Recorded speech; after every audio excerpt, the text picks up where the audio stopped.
All right. It is time. Pierre Poilievre, Trudeau, question period, September 16th, 2024, today. First question period was yesterday. They've started them back up again, so I'm going to try and cover them as often as I can. I don't know if they happen daily, but if they do, I'll try and cover them every single day if possible.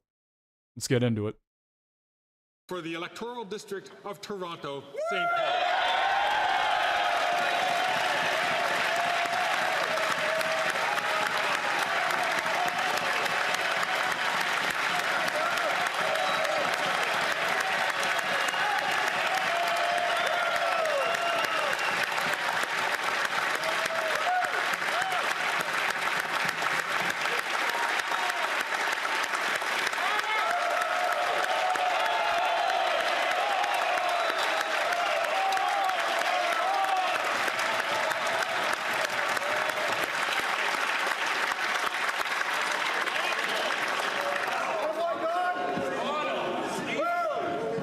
Mr. Speaker, it is an honor to present to you Don Stewart, the member for the electoral district of Toronto St. Paul's.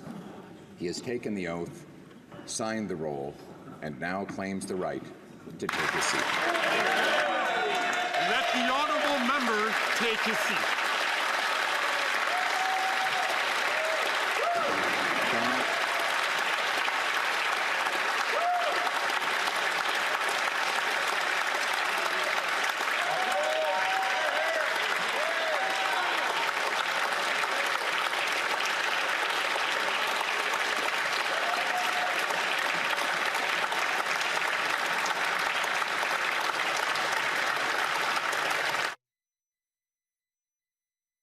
All right, so it's going to take a couple minutes for them to have this guy take his seat. I believe he was just inducted. Don't really know what's going on.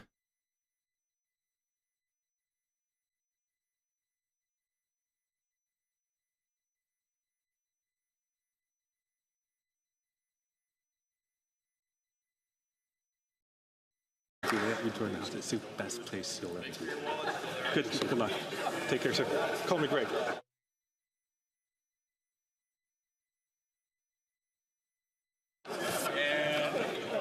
Questions orales. Oral questions. L'honorable. The Honourable Leader of the Opposition. Let's see. For 9 years, the Liberal bloc has put a tax on your food, causing your groceries to be more expensive, doubled the cost of housing, and doubled the national debt. With the full support of the bloc has voted over 200 times to keep this party and this government in power. And now they want to increase your taxes even more. Isn't it time for you to have the chance to choose a new common sense government that will cut taxes, build housing, fix the budget, and stop crime? The Right Honourable Prime Minister.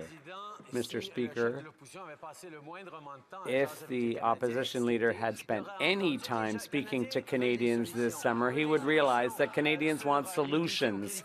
They want solutions to the challenges they face as families with fighting climate change. They want to know how Canada is going to position itself for the economy of the future. But the opposition leader is only interested in his own interests, not Canadians' interests.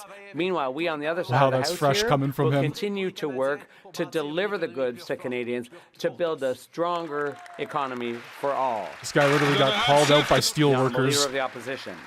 right to his face. Mr. Speaker, what Quebecers see is the biggest expansion of the federal government in Canadian history, a centralizing government and a costly one at that. And all this with the full support of the Bloc, which has voted some 200 times for inflationary spending, centralizing spending, and bureaucracy, which totals $500 billion.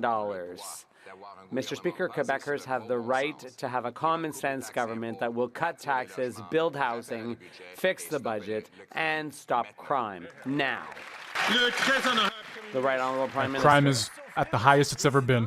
What we're doing, Mr. Speaker, when we announced in Quebec a significant investment in Telesat to create good jobs in Quebec, which will have an impact on productivity and national security in Canada and all around the world, the Conservative response was to call their friend Elon Musk to say, no, you can't send those jobs here to Canada. Instead, you should be giving your money to American billionaires. We Elon Musk find is that American. Completely far-fetched. We are here to invest in Quebecers for the future. The Honourable Leader of the Opposition. After 9 years of NDP Liberals, taxes up, costs up, crimes up, time's up. And now he wants a 300% carbon tax hike, all the way up to 61 cents a litre.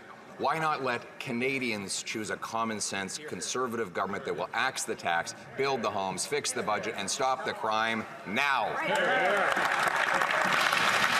The Right Honourable Prime Minister. If the opposition had spent any time listening to Canadians over the summer, he would have heard that they need solutions. They need answers to the challenges they're facing. That's not what he's offering. Indeed, he doesn't care about Canadians. He just cares about himself and his own political interests. We're going to keep focused on doing the things that he refuses to do, whether it's him voting against dental care, whether it's him voting against child care, whether it's him voting against a national school food program. We're going Trudeau's giving dental care to people who have never been to the dentist like food before. in kids' bellies, childcare spaces, and supports for seniors to Not go to the giving it to dentist. people who many of them actually first work. time in years. The Honourable Leader of the Opposition. Children are hungrier than ever after 9 years of the NDP Liberals. In fact, 25% of them are not getting enough food, and we now know why.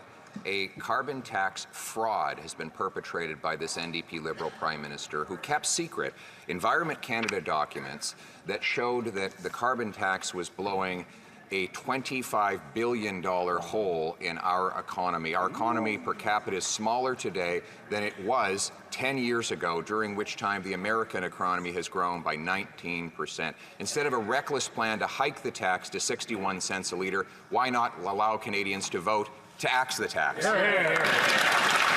Right Honourable Prime Minister. Here's a news flash for the Conservative leader. Climate change costs money, and what would cost the most money to Canadians at all is his do-nothing climate plan. News flash: when the Toronto subway gets flooded, it costs money. News flash: when forest fires hit communities across this country, it costs Canadians money to rebuild. When you have droughts that hit farmers and agriculturists across this country, it costs money. What doesn't cost money is putting money in 8 out of 10 of the money of Canadians' pockets with the Canada carbon rebate to support their families and fight climate change. Bullshit. That money is not enough to cover 1 week. The Honourable Leader of the Opposition. Not even a couple days. Mr. Speaker, the Prime Minister just proved my point.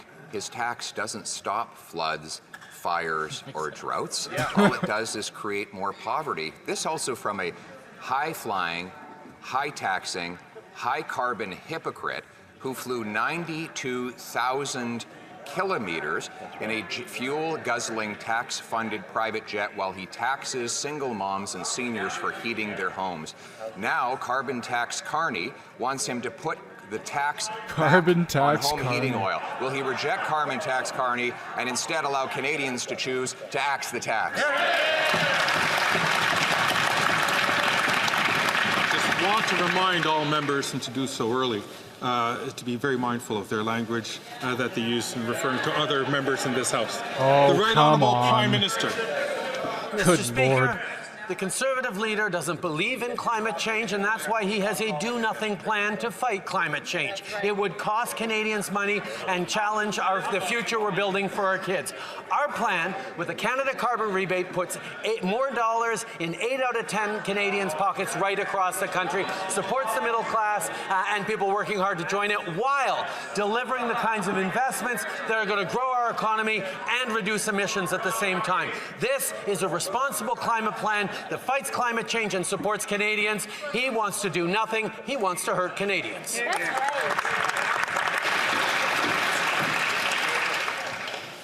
L'honorable député de Belleuil-Chambly. The honourable member for Belleuil-Chambly. Mr. Speaker, allow me first of all to wish a warm welcome to everyone. Welcome back here to all of us.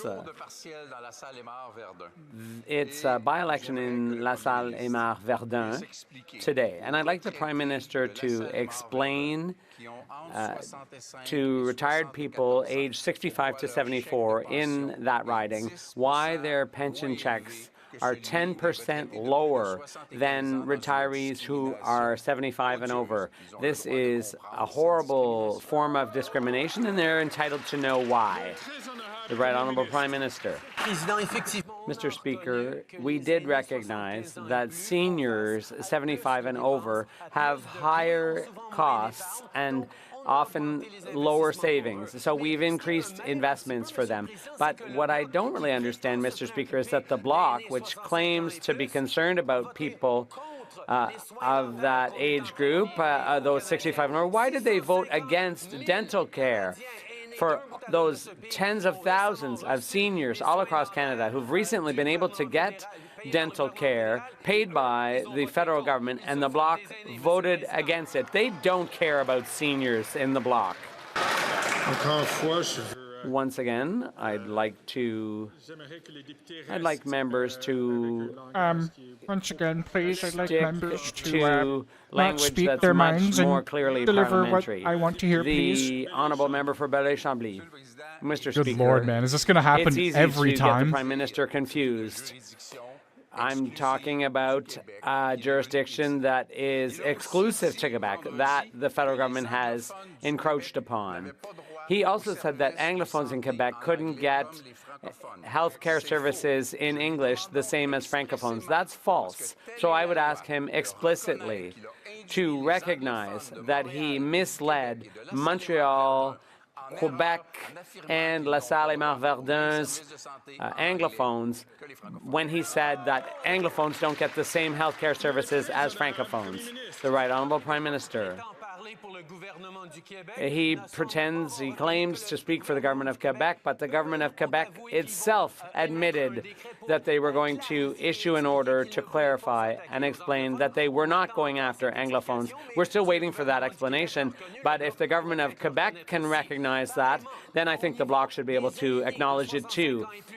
So for seniors over 65 who got dental care thanks to us, they don't care about them. They just want their jurisdiction, but we're providing something that Quebec was not providing, and so the federal government stepped up and paid for that so that those seniors could get dental care that their own government, provincial government, wasn't providing them, and the Bloc voted against that.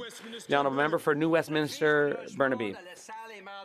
The housing crisis in La Salle et Mar Verdun, like everywhere else in Quebec, continues to worsen under the Liberals. Hundreds of people are now homeless. This is the direct result of the Liberals and Conservatives making rules so rich investors get richer while tenants pay more. Together, the Liberals and Conservatives have lost over 1 million affordable housing units.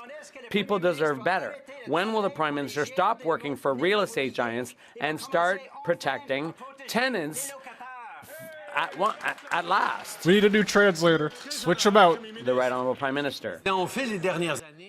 What's been done in recent years is I've had a lot of good conversations with the NDP leader and colleagues in the NDP, and I know that they're truly concerned about Canadians' situations and they want to help. But what's obvious is that they have no idea how to go about it.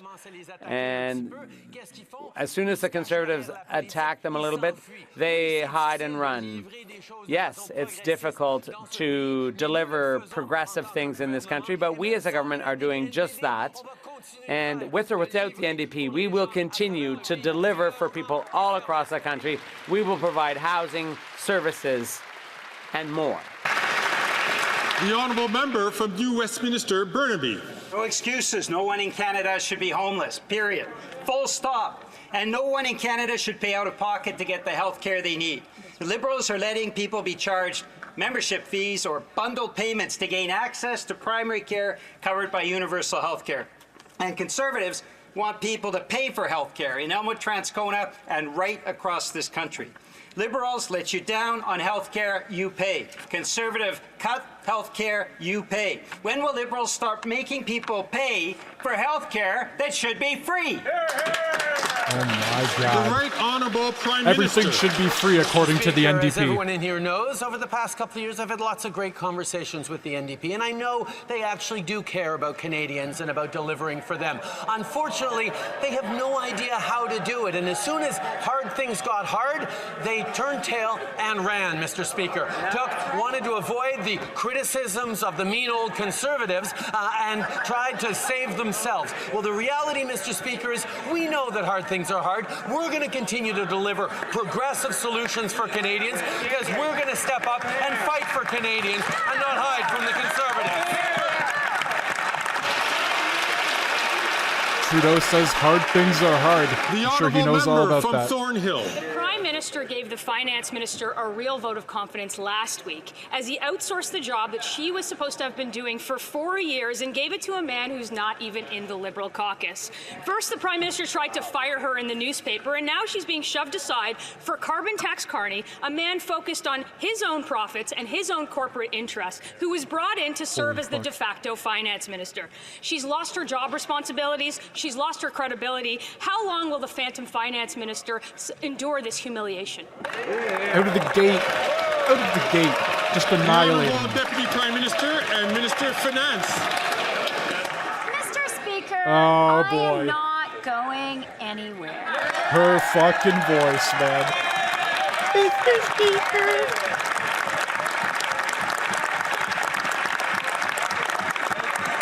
I can understand why the Conservatives prefer to focus on personal mudslinging and attacks. I don't even think I could get my rather than voice that actually high if talk I about really the tried. economy. They don't want to talk about inflation because it's been down in the target range for 7 months in a row. They don't want to talk about interest rates down 3 times in a row. All they can do is insult people. Like nails on a chalkboard. She could shatter wine The glasses. Honourable Member from Thornhill. Who's going to tell her? She just got a demotion, and he hired a guy that's not even elected to do her job. Does anyone believe that carbon tax Carney is going to tell the Prime Minister how to help a family afford groceries as the loudest cheerleader for carbon taxes ever? If the Finance Minister isn't completely humiliated by now, can she explain why Canadians should trust a man who is the #1 supporter of higher taxes to do her job? The Honourable Deputy Prime Minister and Minister of Finance.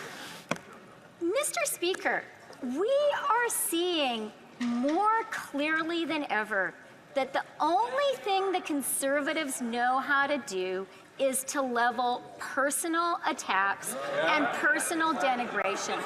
They do not And instead of care responding about to a question, Canadians, all you do and is talk now about the they're scared attack. about the facts of our economy. So let me tell you some facts. Inflation Okay, here we in go. the target range for 7 months in a row. The target range, the highest it's ever been. Down 3 times in a row, and the IMF says we'll have the strongest economic growth in the G7. They're trying to run so much damage control right now, Honourable it's Member actually from insane. Calgary, Nose Hill. This summer, after he argued that Atlantic Canadian home heating oil should be carbon taxed, carbon tax-loving Mark Carney spent a lovely summer of whimsy having champers at the Royal Box at Wimbledon and rubbing shoulders at a swish cocktail party with a wealthy CEO who yesterday, coincidentally, got millions of dollars of tax dollars.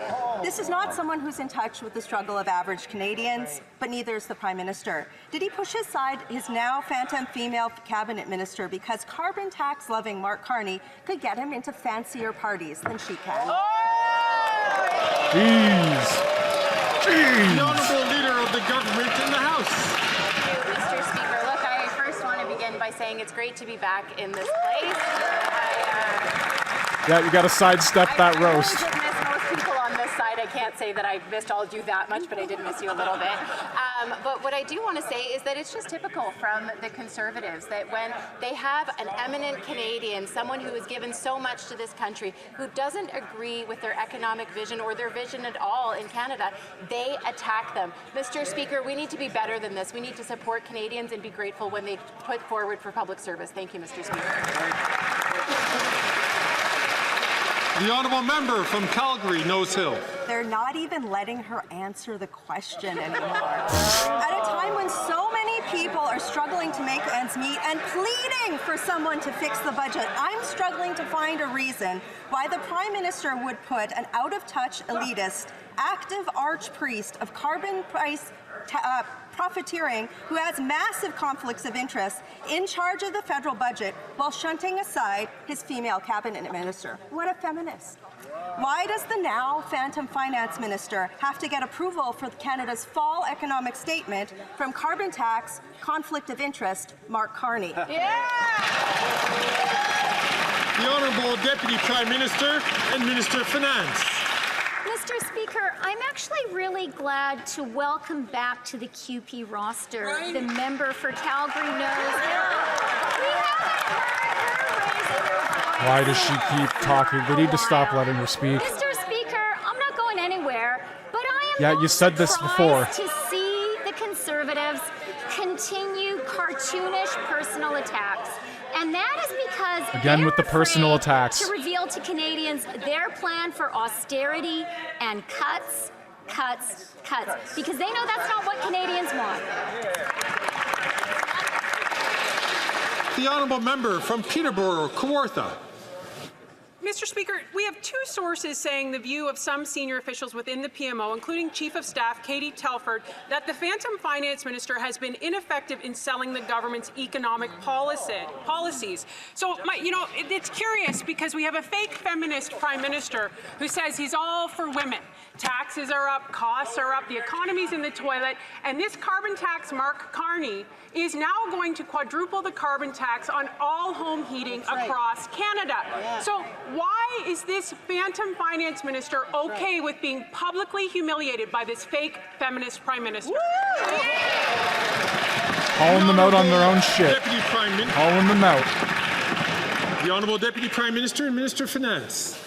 Mr. Speaker, the only people being humiliated today are Conservative MPs who have to listen to their colleagues wallow in the mud of personal character assassination.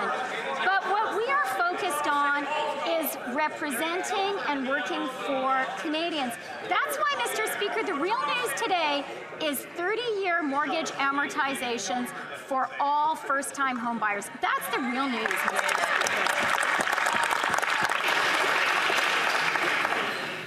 The honourable member from Peterborough, Kawartha.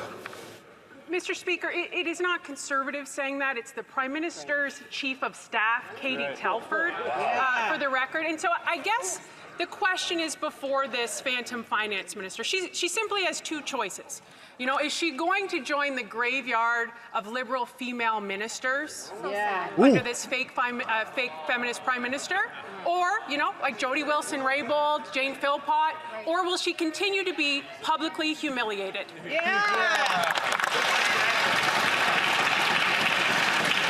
The Honourable Deputy Prime Minister and Minister of Finance. Mr. Speaker, what we are seeing today is the Conservatives running away from the reality about the Canadian economy. They are running away from the fact that inflation is in the Bank because of the last Canada's 9 target years range have been for so 7 good. months in a row.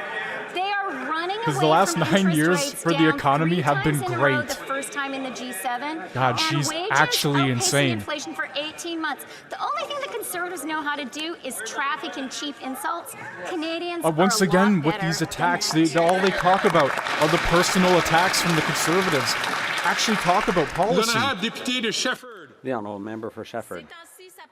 Mr. Speaker, there's a lot of talk these days about elections. Some are doing their calculations, but for the Bloc, it's simple. Our confidence is in Quebecers, not the Liberals, not the Conservatives, Quebecers.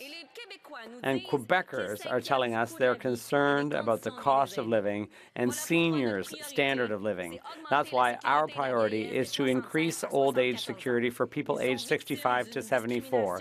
They're being unfairly discriminated against, and it's got to stop. It's as simple as that.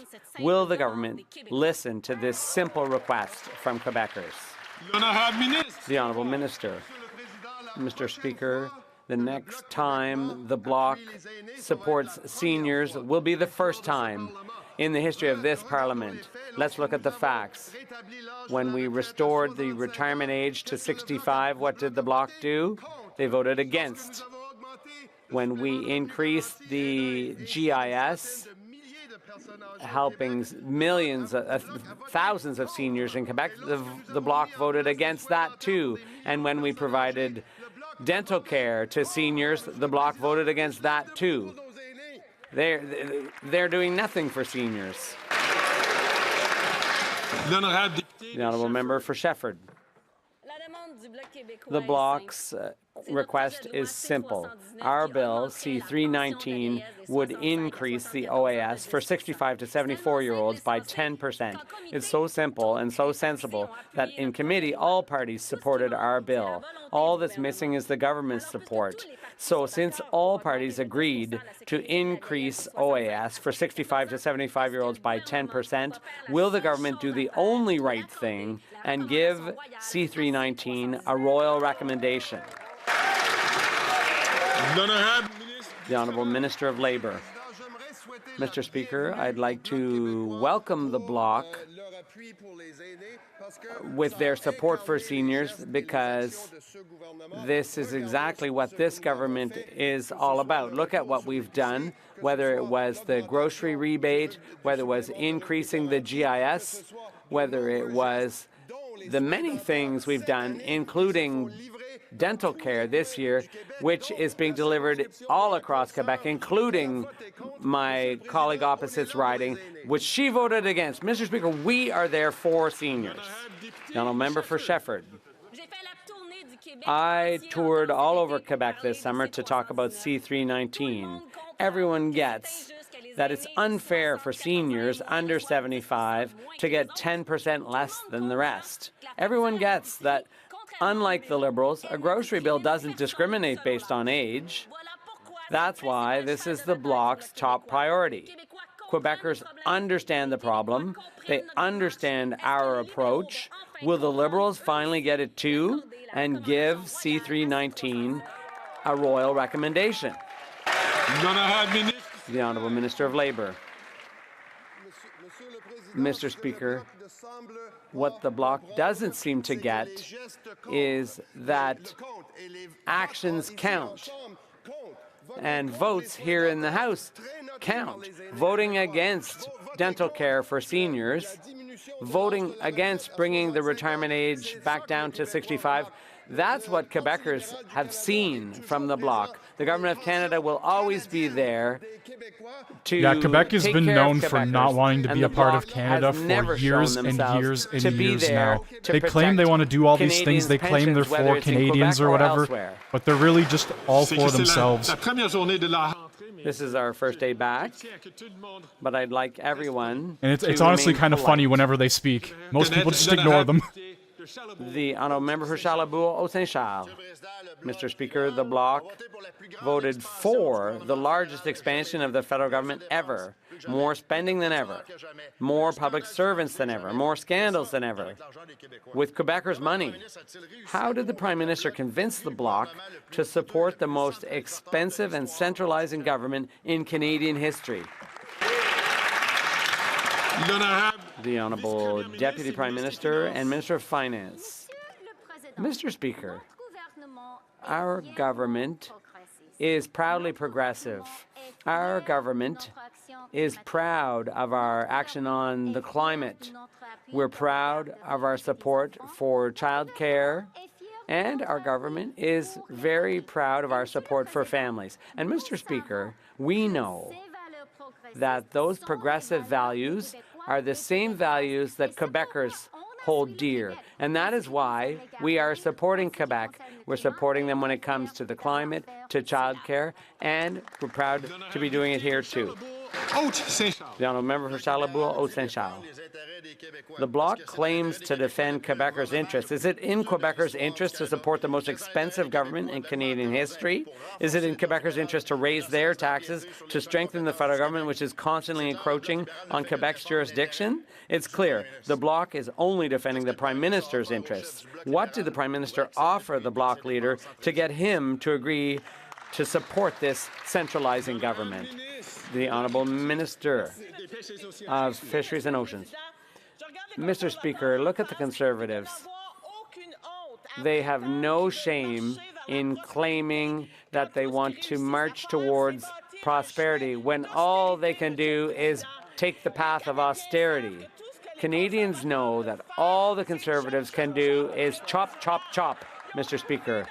They cut investments for ports, for small craft. They made cuts to science, to families, to child care services. They cut for dental care. And that is the path the Conservatives will take, the path to austerity. The honourable member for Beauce. Mr. Speaker, one coalition appears to have ended, but another remains, the Bloc Liberal coalition, responsible for $500 billion in inflationary centralizing spending. Under this coalition, the public service grew by more than 100,000 public servants. That's the most expensive government in Canadian history.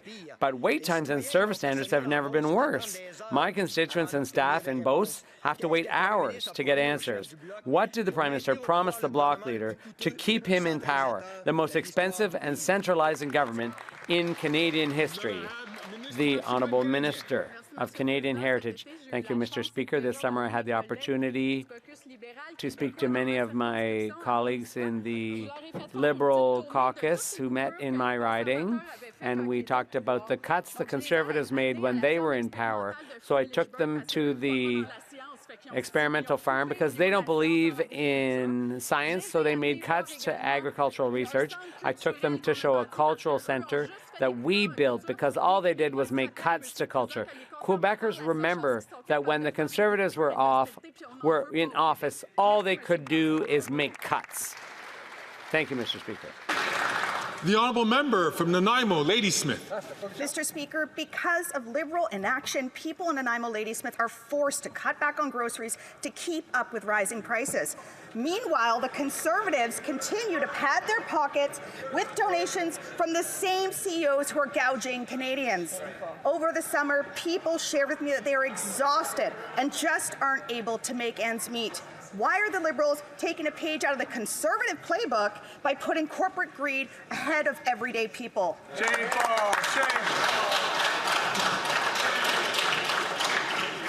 The Honourable Parliamentary Secretary, excuse me. Thanks, Mr. Speaker. It's a shame that the NDP's recent hard right turn has taken them down the wrong path. It's too bad that they've caved to the Conservative pressure. We worked collaboratively for many months to introduce numerous rounds of changes to Canada's competition laws, which I think are significant signs of progress that will amount to better prices, more options for Canadians. That includes more powers to the Competition Bureau to crack down on anti-competitive behavior. Those changes are going to make a real difference in Canada's economy. The honourable member from North Island, Powell River. Mr. Speaker, the poorest seniors are receiving hundreds of dollars less every year because Liberal policies created another GIS clawback. This summer, I heard from seniors and their loved ones. They are drowning. Conservatives cut pensions and increase the retirement age. And Liberals are punishing the poorest seniors. Canadians never win with Liberals or Conservatives. When will the clawbacks end? Hear, hear. The Honourable Minister of Labour. As the member well knows, not only does the GIS or CPP or the OAS go up, but it goes up now quarterly, Mr. Speaker. In fact, there are no clawbacks when the member knows full well that we've expanded, actually, the amount of money a senior on GIS might make before any money is clawed back. We've expanded that substantially. The member should know that. The Honourable Member for Vaughan Woodbridge. Mr. Speaker, members on this side of the House have spent their summers listening to Canadians. We heard about grandparents and children getting access to the Canadian Dental Care Plan. And we heard about the need for a government that's focused on building more homes, faster, growing our economy, and making life cost less. What we've seen from Conservatives do all summer is bet against our economy and bet against Canadians for their own political gain. Can the Deputy Prime Minister, Minister of Finance, share with us the good economic news we saw over the summer and what this means for Canadians and for their families? Good question.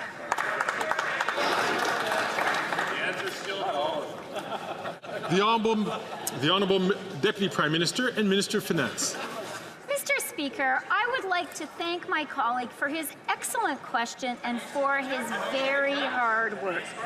COVID and its economic aftermath have been hard for Canadians, and that's why it's important to recognize the good news we've had this summer. Canada was the first G7 country to lower interest rates, easing the burden on homeowners. We can't be blaming COVID still. Come on. Bank of Canada's target That's a range fucking... for 7 months. That's a weak excuse right now. Wages have outpaced inflation for 18 months in a row. We have more work to do, and that's why we're focused on Canada and Canadians.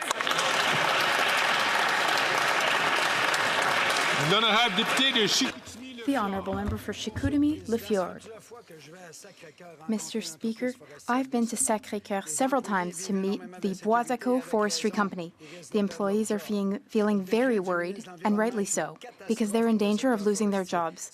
The Environment Minister's order is a nightmare for the forestry sector. It's going to kill jobs, shut down businesses. It could even wipe out communities. The sector represents 1,200 jobs in Quebec and nearly 900 million in economic benefits.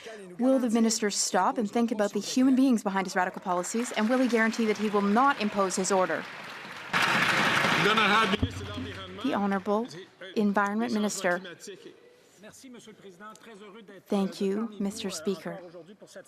I'm happy to be here with you today at the beginning of the session. I'd like to remind my Conservative colleague that the Government of Quebec committed in 2016, and now it's 2024, almost 2025, but the Government of Quebec committed 8 years ago to present a plan to protect the woodland caribou. They haven't done so. Recently, they signed an agreement with us, the federal government, saying that their plan would be ready in June 2023 to protect 65% of the woodland caribou habitat. They promised to do so, so they should do so if they don't want a federal order. The Honourable Member for Chicoutimi-Le-Fjord. Well, Mr. Speaker, I'm curious. I'm wondering, can the minister even point to Sacré-Cœur on a map? Inflation, cost of living, interest rates, life is hard enough as it is. Now the Liberals, they just have to add another layer of stress. The Bloc Québécois supports them, and the only way to get rid of this tired old government is to replace it with a Conservative government. The Bloc voted with the Liberals 188 times to keep the Liberals in power. Will the Bloc Liberal coalition leave forestry workers alone once and for all?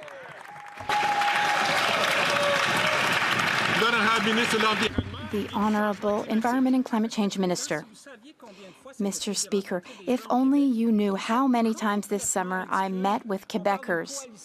They find this ridiculous. It's ridiculous to talk about a Bloc Liberal coalition. Now, we work well with the Bloc Québécois, but there is no coalition. Quebecers find that really far out. The Conservatives do not care at all about protecting the environment. That's apparent.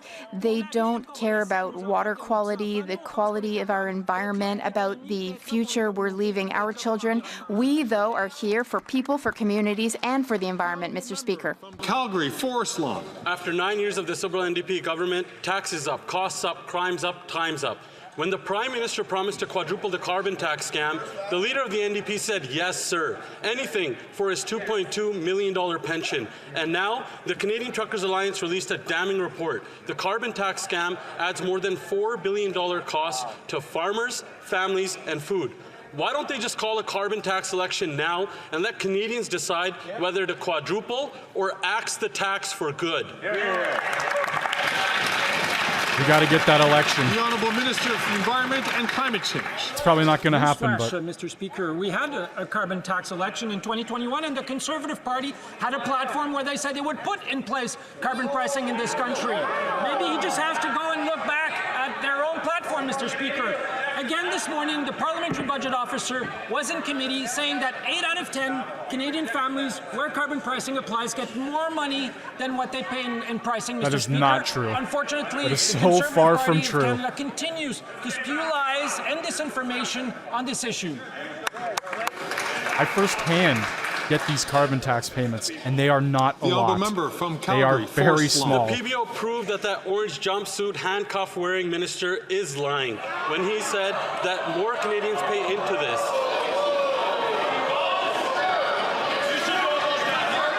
Uh-oh. Here we go. Big stir-up.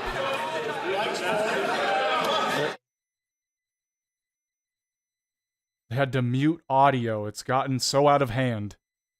Oh, fuck. What's going on now?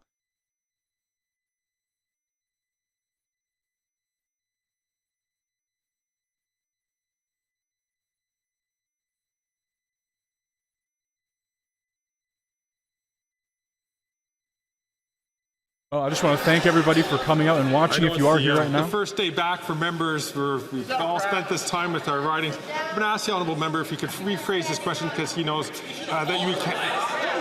I'm going to ask him to.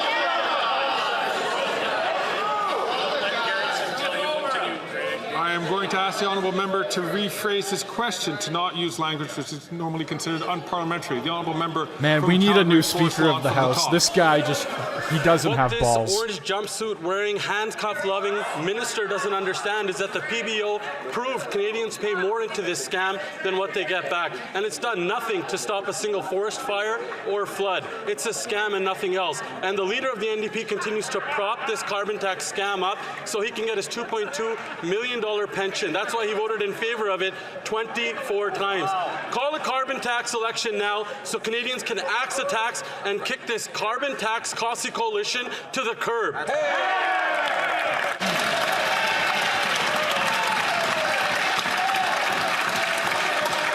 Cheers to that. Cheers to that. It's really important for all members to choose their language and use their words judiciously in a way that is respectful to the House. Come on. The Honourable Let's continue. Government Come House on. Leader, Thank you, Mr. Speaker. And Mr. Speaker, that kind of language from the member opposite is totally inappropriate. And quite frankly, Canadians totally deserve unacceptable. better. But it's what we've come to expect from the Conservative leader and his caucus, who would prefer. Bro, Pierre is still here. Trudeau left. What the fuck, man? I haven't seen Trudeau sitting in his chair or anything. Colleagues, I could not hear the Honourable Minister give her response. It's difficult for me to hear that, so that I can make sure that the language is correct. The Honourable Leader of the Government in the House, please, from the top. Thank you, Mr. Speaker. Mr. Speaker, the language from the member opposite was completely inappropriate, and quite frankly, Canadians deserve better. But unfortunately, that's what we've come to expect from the Conservative members and their leader. And the reason why they're focusing on the price on pollution is because they want to distract Canadians from the real agenda, where they cut pensions for seniors, they cut childcare for families, they cut and defund the CBC at a time of increased disinformation. Mr. Speaker, they want to hide their real agenda from Canadians because they know that they won't like it. But, Mr. Speaker, they need to be under that scrutiny and they need to be honest with Canadians. Thank you, Mr. Speaker.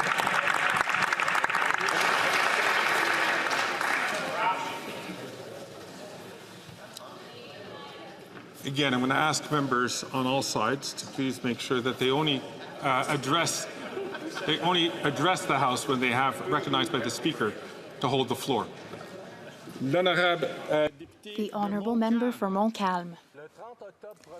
On October 30th, Quebec will move forward for patients and their families. Quebec will implement its own legislation to govern advance requests for medical assistance in dying. 6 professional orders are calling on the federal government to align the criminal code with Quebec's legislation. Allow me to quote the Collège des médecins.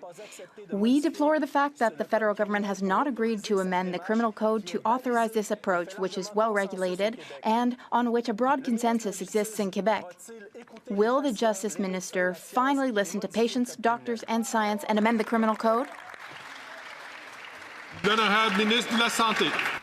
Honourable Minister of Health. Thank you, Mr. Speaker. This is a very sensitive topic. We need to take the right amount of time. We need to study the legal implications of this matter. We also need the time to have a national, countrywide conversation. I need to discuss this with all of my provincial and territorial counterparts. We all need to discuss this and reflect because there will be many consequences, but I look forward to continuing to discuss and work with the colleague across the way. The Honourable Member for Montcalm. Yes, but since February 2023, the minister has been repeating that he's consulting the provinces, that he's thinking things over, that advance requests are complicated. While he was dithering, though, Quebecers are for it. 97% of Quebecers support this, and Quebec has passed its own legislation. Patients want it implemented, and doctors want to be able to practice with complete peace of mind. Does the minister understand that there's a difference between carefully studying an issue and dragging his feet while people suffer? The Honourable Justice Minister. Thank you, Mr. Speaker. I have the utmost respect for the important, critical work that Quebec has accomplished when it comes to advance requests. Canada has one and only one criminal code for good reason. Canadians deserve clarity and clear standards regarding what is criminal and what is not.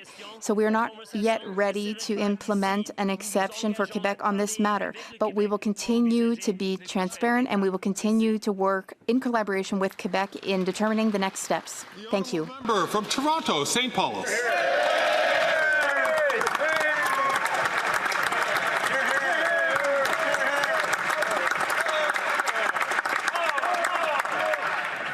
Mr. Speaker, after 9 years of the NDP Liberals, taxes are up, costs are up, crime is up, time's up. Just last week, we heard 1 million people in Ontario are accessing food banks.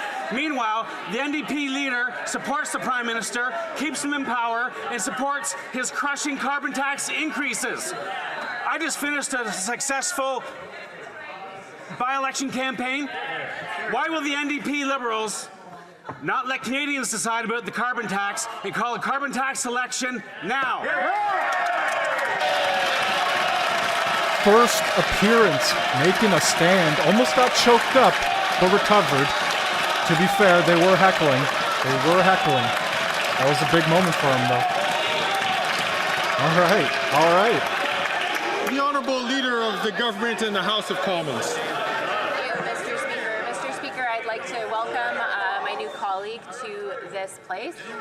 It's important to always be open and transparent with Canadians, and what we see is someone else who knows how to repeat three-word slogans as opposed to be able to deliver for Canadians. Mr. Speaker, what the members opposite are doing are trying to evade what they actually it's getting rowdy in the fucking House of Commons today. I hope that the members Holy opposite shit. can be more honest and transparent with Canadians moving forward. Thank you, Mr. Speaker. I can barely even hear her speaking. The Honourable Member from Brantford. Either of them speaking at times. Mr. Speaker, after 9 years of NDP Liberals, taxes are up, costs are up, crime is up, and now time is up. Canadians are feeling more unsafe than ever. Violent crime up 50%, sex assaults up 75%, car theft 46%, and shockingly violent gun crime over 100%. Will the Liberals finally join Conservatives in protecting Canadians and demanding jail, not bail, for repeat violent offenders? And they keep repeating these phrases because it's the truth. The Liberals don't seem to understand that. The Honourable Minister of Justice and Attorney General for Canada. Mr. Speaker, my fundamental job is to keep Canadians safe. Here's what we've been doing in the last 12 months. We've increased...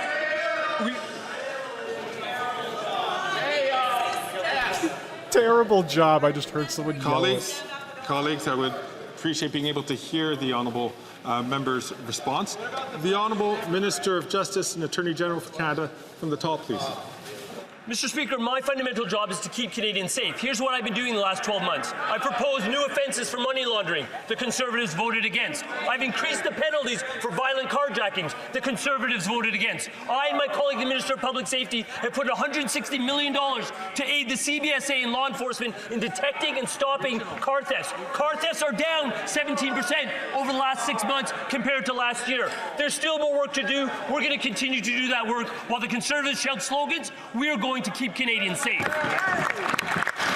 They say it's down, but they're also the reason that it's so high. The honourable member from Brantford Brant.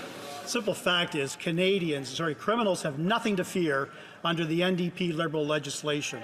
Bill C-48 has done nothing to stop the crime in our communities. Instead of listening to premiers and law enforcement who have called for bail reform, the Justice Minister pretends that C-48 is a success. Mr. Speaker, it's an abject failure. When will the minister stop protecting criminals, start standing up for victims by reversing their catch and release policies? The Honourable Minister of Justice and Attorney General. Mr. Speaker, I spent the summer listening to victims, and what they talk to me about is intelligent policies and approaches to crime. What we did is pass in this chamber, thankfully with unanimous support, bail reform. The job is now on the provinces to ensure that that bail reform bears fruit. What am I talking about, Mr. Speaker? The people that decide bail decisions are justices of the peace and primarily provincial court judges appointed at the provincial level. The people that appeal bail decisions, such as my colleague in his former capacity, are provincial crown attorneys who are under the direction of provincial premiers and provincial attorneys general. When there's not enough jail space to keep people in jail who don't deserve bail, that's a provincial responsibility.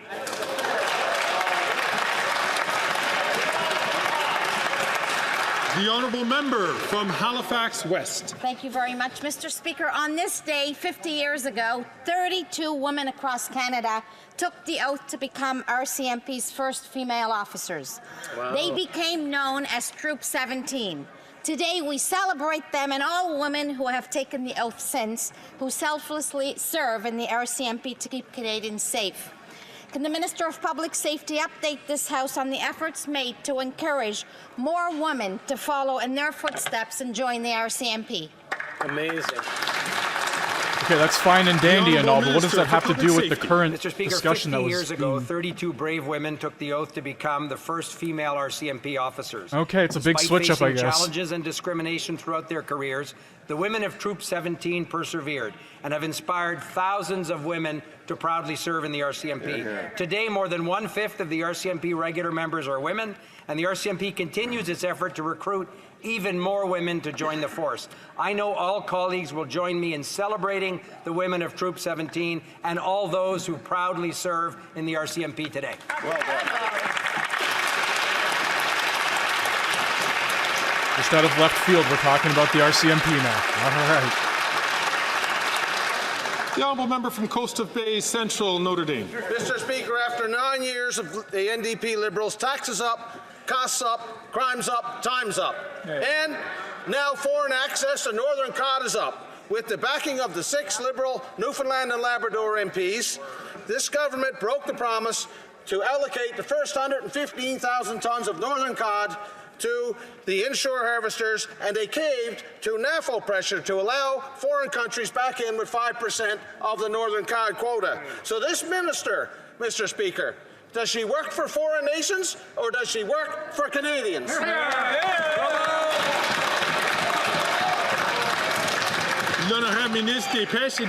The Honourable Minister of Fisheries and Oceans.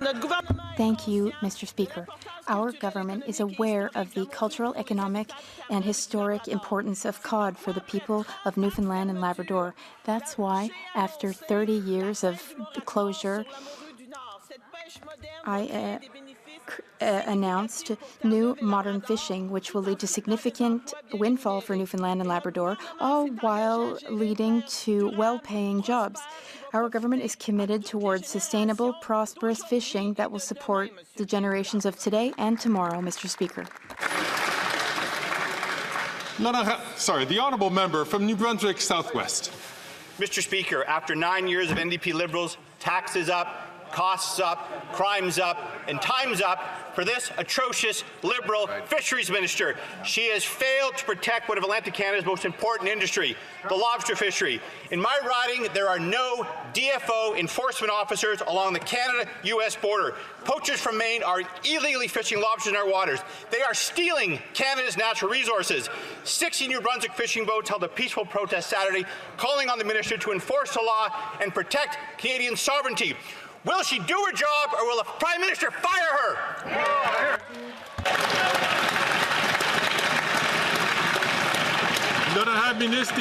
The Honourable Minister of Fisheries and Oceans. Thank you, Mr. Speaker. Mr. Speaker, our DFO officers do a very difficult job. They do it every day. But the opposition keeps saying that there's no enforcement on our waters. Well, that is completely false. And moreover, Mr. Speaker, it's irresponsible. This work is ongoing. The honourable member from New Brunswick Southwest had the opportunity to ask his question. I'm going to ask him to please hold his comments and let the minister respond to his question. And I'm certain he has an opportunity to ask questions again on the same issue. Then I have the Honourable Minister of Fisheries and Oceans, and with 12 seconds remaining. Thank you, Mr. Speaker. If he can shout, I can shout. We are deploying All you guys the ever do is necessary shout. additional resources in order to protect our oceans and our resources, Mr. Speaker. member from South Shore, St. Margaret's. After 9 years of NDP Liberals, taxes, costs, and crime are up, and fisheries officers are refusing to patrol the Maritimes because these Liberals will not let them enforce the law. Poachers are attacking with shotguns and knives. Meanwhile, Liberal Fisheries Minister number 6 lives in denial, refusing to listen to the union.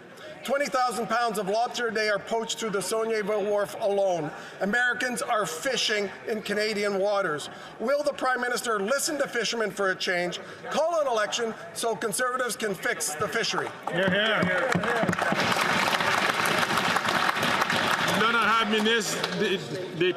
The Honourable Minister of Fisheries and Oceans. Thank you, Mr. Speaker. Well, I encourage my colleagues to listen to the English interpretation of what I'm about to say in French, Mr. Speaker. What's being suggested is totally false. DFO enforcement agents are doing their job, Mr. Speaker. And on this side of the House, we're not putting on a show. We're working because this is an important matter. This pertains to safety, the safety of our waters and on our waters, and what he's suggesting is totally irresponsible. We will continue to do the necessary work what you in said the right isn't way. True. Thank you, Mr. They are Speaker. doing their job. Again, okay. I'll ask Good members response. to ask questions to please ask their question and then listen to the response and then take up the question again when their turn is, has been offered. The honourable member from Richmond Centre. Thank you, Mr. Speaker. This summer, I was pleased to join the Minister of Health to sign 2 new healthcare agreements with British Columbia. These Guy's got agreements the will Easy enhance Bake Oven wages as a for microphone. personal support workers and improve accessibility and affordability to medication across BC. Canadians believe in our healthcare system, and we must continue to build up a healthcare system for all generations. Could the Minister of Health please share with us how these agreements will support healthcare in BC? The Honourable Minister of Health. Well, thank you very much, Mr. Speaker, and I thank the member for Richmond Centre for his advocacy in health and to make sure that we have the greatest health system in the world. And, you know, we're seeing that unfold in British Columbia with an agreement that's going to make sure that healthcare assistants, what some call personal support workers, are getting a fair wage, making sure that we work in partnership, that the people who keep our hospitals and our long-term care facilities and assisted care facilities going, as well as an essential agreement on pharmacare, making sure that every person in British Columbia has access to the contraceptives they need, has access to the diabetes medication they need, and yes, to menopause hormone treatment, Mr. Speaker. These are huge things for our health system. This is the guy that said they're screaming about the world being on fire when they go on a car trip. Locking your kid in a car for 6 hours. The world's burning. Mr. Speakers, the Liberals' failure to fund services through Jordan's Principle is endangering First Nations youth. In fact, in Winnipeg, Spirit Horse Action Therapy is owed almost $400,000 $100,000. And the First Nations Child and Family Caring Society says this government's neglect is putting kids at risk. When will the Liberals respect their legal obligations to Jordan's Principle and ensure the health and safety of First Nations youth? Hear, hear. The Honourable Minister for... Mr. Speaker, I'm so proud to be part of a government that puts Indigenous children first. First Nations children are getting the services they need after a decade of neglect with the previous Conservative government ignoring their needs, leading to historic lawsuits and, of course, the compensation required to make up for such a terrible omission. And we are making it right, Mr. Speaker. We're ensuring that no First Nations child goes without the care they deserve.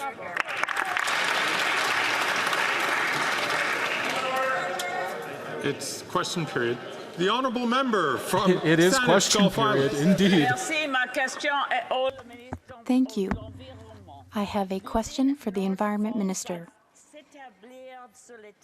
Northvolt is setting up on the contaminated lands of a previous place. There are jurisdictional impacts. Thousands of people signed a petition for a federal assessment. The mayors of Saint-Basile and McMasterville are wondering what the repercussions of this Northvolt plant will be. Will the minister use his powers to order an environmental impact assessment to study the impact of the Northvolt plant in Quebec? The Honourable Environment and Climate Change Minister. Thank you, Mr. Speaker. I thank the member for Saanich Gulf Islands for her question. The Canada Impact Assessment Agency received a request for an impact assessment, so the impact assessment study is underway. The agency will make its recommendations in the upcoming weeks. The leader of the Green Party and I and many others in Canada are confused, though, about the NDP's position on carbon pricing. I did some door-to-door in La Salle et Marverdun over the weekend, and so many people told me that they don't understand the NDP's new stance because it would be harmful to the whole country. To point of order, I wish to draw the attention of members to the presence in the gallery of the Honourable P.J. Akiagok, Premier of Nunavut.